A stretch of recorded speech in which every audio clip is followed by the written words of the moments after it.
जी। मतलब अगर मैंने धीरे से बोला तो सारे भी धीरे से ही बोलेंगे। मतलब ठीक है, फॉलो करना अच्छी बात होती है, बट इतना भी नहीं कि जय गुरु जी। जय गुरु जी। आई हुई सारी संगत को बहुत सारा प्यार, बहुत सारी मुस्कुराहट, बहुत सारा ठहराव, बहुत सारी ठंडक आपके जीवन में, और गुरु प्रेम भी आपके जीवन में, गुरु का गुणगान भी आपके जीवन में।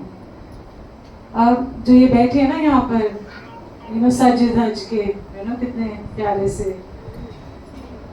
सबसे पहले तो जहाँ देखो तिरछी नजर से देखते ही रहते हैं गुरु जी हमें। फिर हम भी तिरछी नजर से देख लेते हैं, हम भी एक आंख बंद करके देख लेते हैं। अगर वो हमको आंख मार सकते तो हम भी मार सकते हैं। क्यों? क्योंकि जब आपका परमात्मा अपना होता है ना, तो आप उनके साथ अटखेलियां भी कर सकते हैं, आप उनसे प्रेम कर सकते हैं अपने तरीके से। कोई रूल्स एंड रेगुलेशंस नहीं है गुरु जी को प्यार करने की, डूज एंड डोंट्स नहीं है गुरु जी के वो प्यार करने की। जिसको जैसी इबादत करनी होती है वो वैसे करता है। कई बार आप ना बैठे बैठे मुस्कुरा देते हो, क्योंकि अचानक उनका मुस्कुराता चेहरा वो आपके सामने आ जाता है। कभी कभी आप जिसको कहते हैं ना, नाच लेते हो। क्यों नाचते हो? क्योंकि वर्ड्स एक्सप्रेस नहीं कर सकते जो नाच एक्सप्रेस कर सकता है ना। और नाचना ये नहीं सेल्फी डांस, आजकल तो ज्यादातर लोग गुरु जी के आगे सेल्फी डांस करते हैं। वो वाला नाच नहीं कह रही मैं। जब देखो बजा दे, चल थोड़ी सी वीडियो बना ली है, सेल्फी डांस। नो, डांस वो है जब आपका मन अपने गुरु की तरफ चलता है, जब प्रसन्न होता है, बहुत बहुत प्यार उमड़ता है अपने गुरु के लिए, तो आपके मन में एक नाच उठता है, आपके पैर अपने आप थिरकते हैं। आपको समझ नहीं आती कि मैं कैसे बयां करूं कि जो प्यार, जो प्रेम आपके अंदर, जैसे प्रेम का अंकुर जब फूटता है तो वो एक जब पौधा सा बन जाता है तो वो फैलता है, आप कंटेन नहीं कर सकते उसको, इतना उनका प्रेम होता है। तो वो जब फूटता है तो फिर आपका मन करता है मैं नाचूं, और सिर्फ गुरु के लिए, गुरु को दिखाने के लिए नहीं, गुरु प्रेम में नाच आता है। कई बार आप गाना गा के भी गुरु जी को रिझाते हो या अपना प्यार एक्सप्रेस कर सकते हो। आप कुछ भी कर लो, जैसे भी कर लो, कई बार सिर्फ उनकी तस्वीर देखते देखते बस प्यार छलक जाता है आंसू के फॉर्म में। सो इबादत के कोई तरीके नहीं है, इबादत की कोई डेफिनेशन नहीं है, इबादत के रूल्स नहीं है, क्योंकि भक्ति के कोई रूल्स नहीं होते। आपको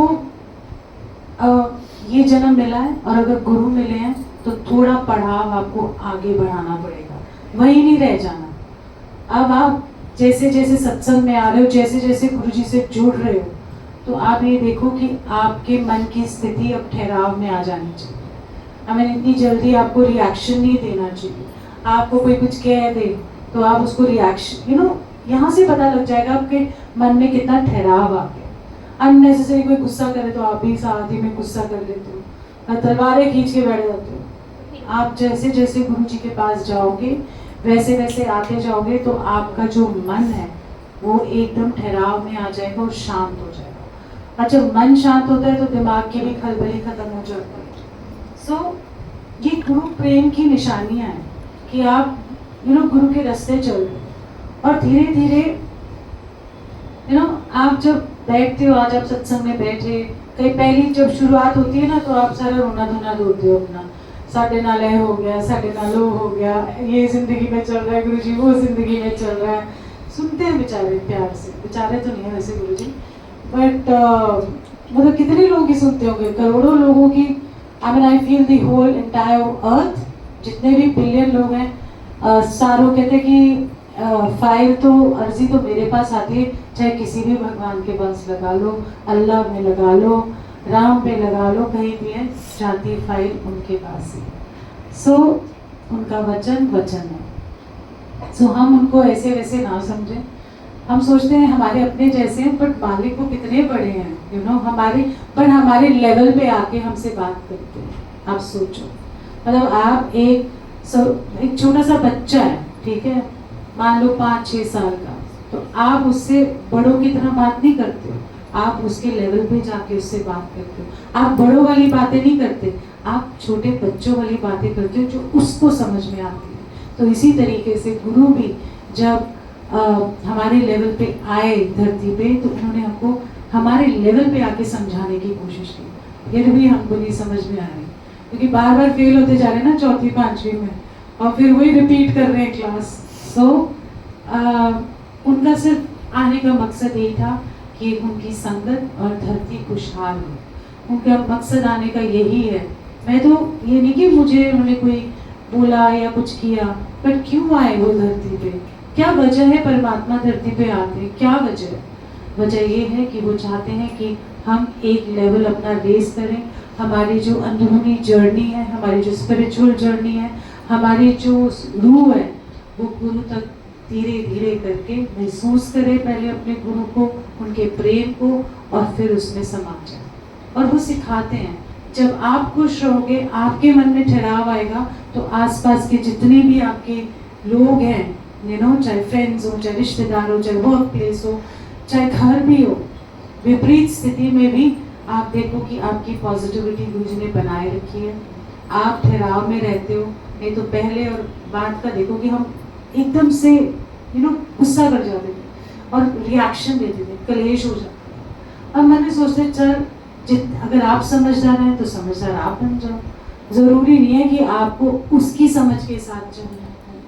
तो इसलिए कलेश भी खत्म हो गए, तो माहौल अच्छा होता है। माहौल अच्छा होता है तो प्यार उमड़ता है कि हाँ, आप धीरे धीरे कंट्रीब्यूशन करते हो धरती के ऊपर। जहाँ पॉजिटिविटी है, उस धरती से एक पॉजिटिव वाइब्रेशन निकलती है। आप देखो कि एक इकट्ठ में आप कभी भी नोटिस कर लेना, जैसे हॉस्पिटल्स में आप जाते हो, तो जब आप हॉस्पिटल से वापस आते हो तो आपको ऐसा लगता है कि एनर्जी ड्रेन आउट हो जाती है। मतलब आप ऐसे लगता है जैसे किसी ने आपसे ना एनर्जी खत्म कर, कोई वजह नहीं, आपने कुछ भी नहीं किया, गए किसी से मिलने गए, किसी का ऑपरेशन था, या आप खुद भी हो, आप घर वापस आते हो तो आपको ऐसा लगता है जैसे आपके अंदर कुछ है ही नहीं, खत्म हो गई एनर्जी। और आप ऐसे ही सत्संग में आते तो आप भर के जाते हो। तो एक नेगेटिव एनर्जी, क्योंकि सबकी हाई निकल रही होती है, कोई दर्द में होता है, कोई कैसे लोग होते हैं। नेगेटिव एनर्जी ये नहीं कि कोई किसी को कुछ कह रहा होता है, बट उसके अंदर का जो दर्द है, जो उसके अंदर की उलाम है परमात्मा को, वो निकलते हैं, तो वो नेगेटिव एनर्जी क्रिएट करते हैं। और आप जब सत्संग में आते हो तो आप खिल के जाते हो, भर के जाते हो। तो ये पॉजिटिव और नेगेटिव एनर्जी का असर होता है। तो वही आप चाहते हैं कि जीवन में जो भी चल रहा है पॉजिटिविटी के साथ लेके चलो, और चलते चलते खुश भी रहो, लेकिन मुंह वट के बैठ जाओ ऐसे करके। हाँ जी, हम गुरुजी सहन तो कर रहे हैं, हाँ जी ठीक है गुरुजी, एक्सेप्ट कर लिया जी, ओ भाई ठीक है एक्सेप्ट कर लिया, बट मुस्कुराने में कोई मोल नहीं है। ठीक है कभी परेशान होते हैं, बट आप जब निकलते जाओ ना, तो एक मुस्कुराहट किसी को जीवन दान भी दे सकती है, एक मुस्कुराहट होप भी दे सकती है। तो ये सब गुरु जी आपको सिखा रहे हैं, यही जीवन का लक्ष्य होना चाहिए कि बस चलते जाओ और मुस्कुराते जाओ।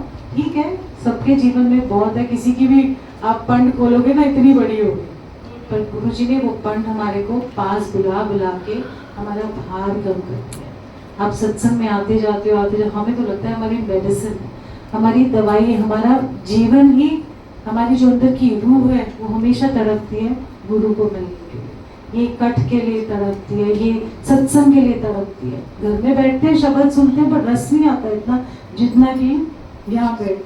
मैं खुद भी नहीं सुनती शब्द, अनलेस एंड मुझे प्लेलिस्ट बनानी होती है।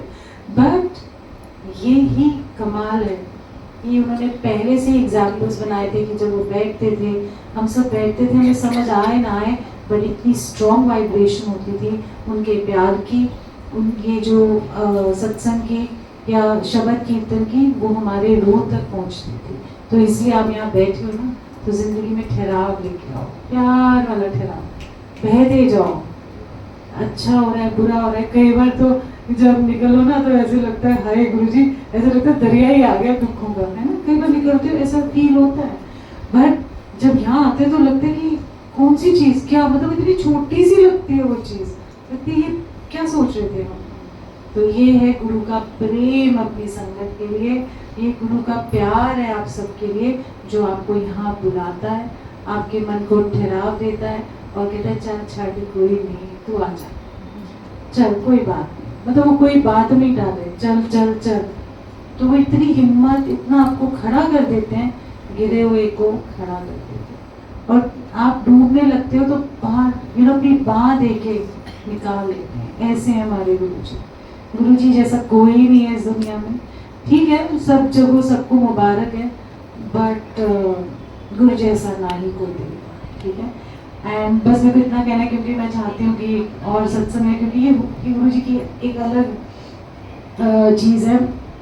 पता नहीं, मतलब मेरा भी, हम लोग मिलते थे गुरुजी के पास, पर कभी हमने कभी बातचीत नहीं करी, एक दूसरे को देख के बस दूर से मुस्कुरा देंगे। एंड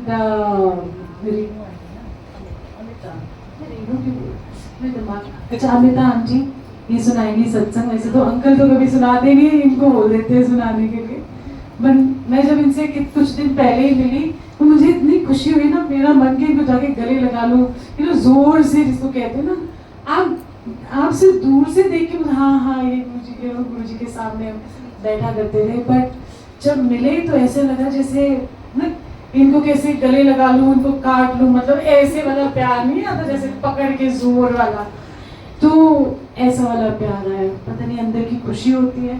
तो आप भी सब वैसी संगत है जैसे गुरुजी को जो मिले थे, वो भी ऐसी संगत है। मन करता है आपको आके गले लग जाओ, आपको ऐसे गाल खींचो, आप लोग की भी गाल खींचे का मन करे, जो ज्यादा रोए दो कस के चांटे में लगा दो, क्या रोना धोना लगा रहे, ठीक है। सो ये प्रेम का भाव। तो जय गुरु जी, मुस्कुरा दोगे ना अच्छे से। मिर्ची वाला है, अपना रुमाल वगैरह लाए, दुपट्टे रेडी रखना, ये मिर्ची लगेगी बहुत आज, है ना, जितनी भी है। सो जय गुरु जी, बहुत सारा प्यार आप सारी संगत को, बहुत सारी मुस्कुराहटें, और हिम्मत नहीं हारनी, और मुस्कुराते हुए चलना, टेढ़ी सी शक्ल नहीं, स्माइल। दुखी है दुनिया, आगे तुम वैसे मुंह बट के बैठ जाओगे, एक मुस्कुरा दोगे, उसको मजबूरी मुस्कुराना पड़ेगा, है ना। सो जय गुरु जी।